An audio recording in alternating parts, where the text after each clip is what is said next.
Who are you marketing to? Do you know the characteristics of your prospective customers? To target your market really well, you need an archetype of what your customers look like, a customer persona.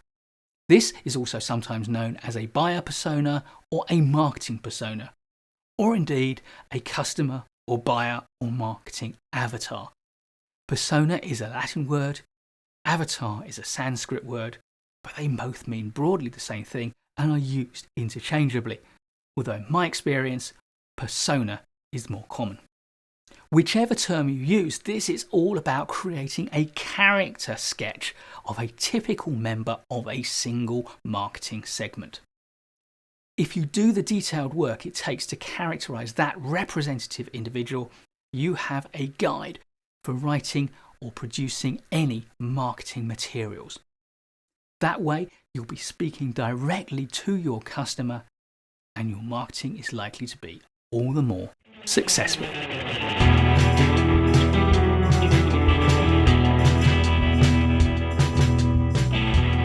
Why do we need a customer persona? The answer is simple: targeting. We want to target our marketing on an individual.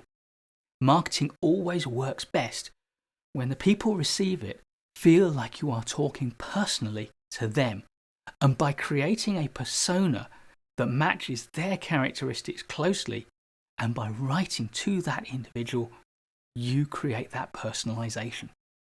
And the more personal your messages feel, the more they will resonate with your potential customers, and the more likely those customers will be to buy your products or services.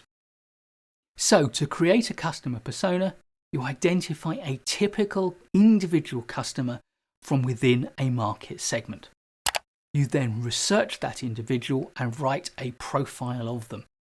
And it often helps to find representative pictures of people like this so that you've got an image to associate with the text. Earlier on, I used the terms marketing persona, customer persona, and buyer persona as if they were totally interchangeable. And for most people, for most purposes, they are. However, they are different. And since this is a marketing course, let's start with the marketing persona, which we create specifically for the purpose of creating marketing material. Our marketing persona describes our potential buyers in such a way that we can create marketing material that will resonate with them. So we want to know their characteristics, particularly around what interests them and how we can engage them with our products, our services, and our brand values. We use marketing personas to help with the crafting of point of sale materials, advertising, brand messaging, public relations, online content, and any other awareness raising materials. Buyer personas usually contain the information we need to convert an interested prospective buyer into a genuine customer, someone who will actually make the purchase. So this is less about what will interest them in your product and more about what will persuade them to make the purchase. We use the buyer persona more for packaging, for product information, and for sales copy. Finally, the customer persona is used to help us to retain someone who has already purchased our products. So of course, the information we put into the customer persona will be more about how they use our products and the experience they get from them. And we use our customer persona to inform our creation of materials like customer service manuals, instructions, after-sales support and service, and of course, post-sale conversion marketing, such as upsells, insurance products, and product refresh. Of course, you're going to need to create different customer personas for each segment of your market, one persona for each type of customer that you're going to want to attract.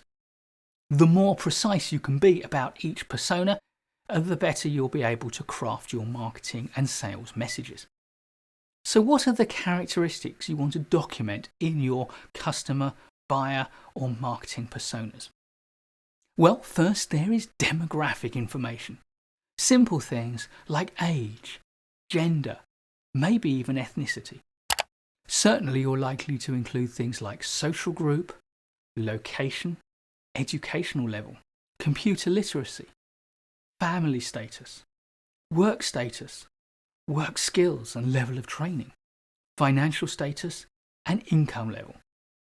All of these may be relevant. Almost certainly, many of them won't for any particular industry or product set. Often we take the names of our customer personas from some aspect of their demographic data. In my own business, I use a very simple approach.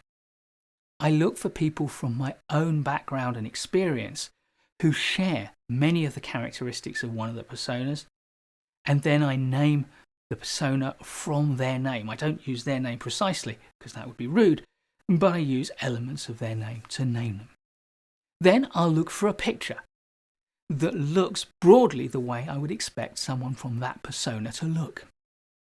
And I'll process that picture so that it is no longer a discrete, unique individual, but looks more like a sketch or a drawing. Agencies often work hard to create catchy labels like soccer mum, affluent grey, or workaway dad. Next, think about the interests, particularly with relevance to your product or your service. What are their work or professional interests? And what are their leisure interests? Things like sport and recreations. What places do they like to visit? Particular shops, cultural institutions, indoor or outdoor attractions, and events. What do we know about their online activities, their social media and the websites they're likely to visit? What brands and what personalities do they follow? What kind of entertainment do they choose? Films, television programs, books. Where do they buy products from? Products like yours. And where do they get their news and information? What books do they read and what magazines do they like? Next, think about how to grab the attention of your persona. What sort of things are going to hook their interest? Are there pain points or challenges in their personal life or in their working life? What are their values, their priorities, and their personal preferences? What are their wants, their desires, and their aspirations?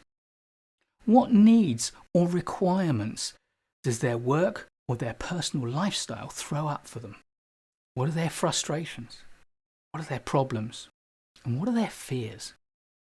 And how do they think of themselves? What's their self-image? The final things to include in your marketing, your buyer or your customer persona are the factors that are going to convert them from someone who doesn't know about your product to someone who is interested in your product to someone who's going to buy your product. Now you need to understand their buying choices and how they make decisions. So what is their decision-making process? And what are likely to be their objections to buying your products or your services? Who influences their decisions? And what are the values that drive their decisions? Is it all about speed and getting things quickly? Or is it all about quality and getting things right? Maybe it's about features and getting the best things, or cost and getting value for money. Or maybe it's about reliability. Perhaps it's about prestige. So, what outcomes do they want from the products or services that you might sell them? And ultimately, if they buy your products or services, how will they feel? So, document your personas carefully and ideally find some imagery to illustrate those individuals. And when you've done that, have your buyer persona with you whenever you're creating any marketing collateral. And when you've created a draft, ask yourself, does this speak directly to this person? If it does, then you're likely to be targeting your messages precisely and therefore give yourself the best possible chance of converting that prospect. Please do give us a like if you've learned from this video. I'll be creating loads more great management courses content, so please do subscribe to our channel and hit the bell so you don't miss any of it. I look forward to seeing you in the next one, and in the meantime, keep learning.